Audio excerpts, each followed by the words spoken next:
Good morning po sa inyo mga sir, mga ma'am. Si Sir Ron po to. Ito po may estudyante po ngayon. Si Sir, pangalan Sir? Elvin Ilaw po.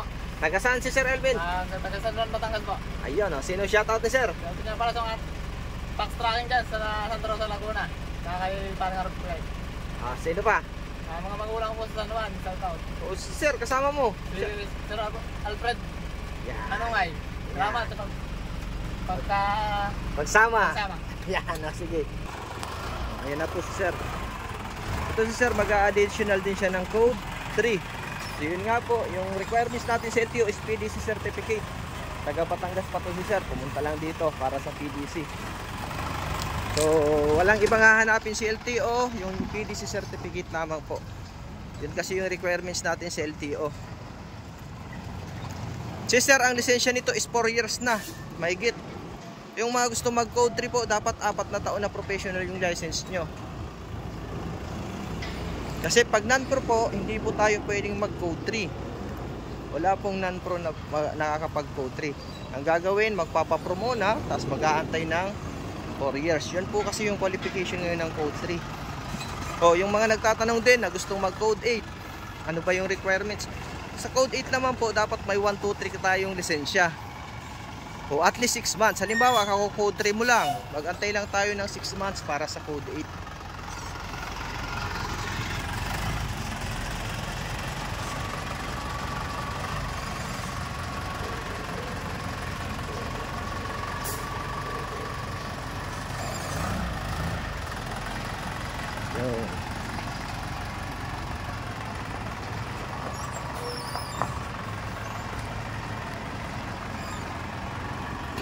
Up, kabila.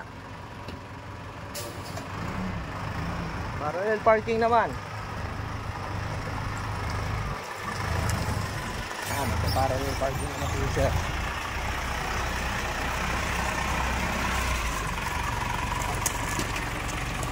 Up, brake.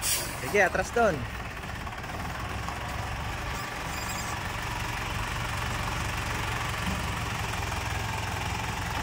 Bawi, sagad. Yan.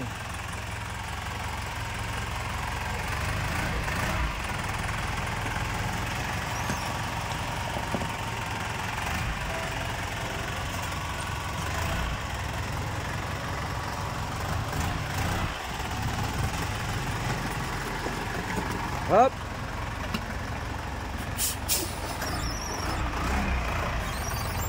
Yan, okay. Ayos, isang round lang. Okay? Thank you, sir. Okay. Yan. Yan po, yung mga gusto mga additional code 3 at code 8 PM lang po. Maraming salamat po. And God bless po sa inyong lahat.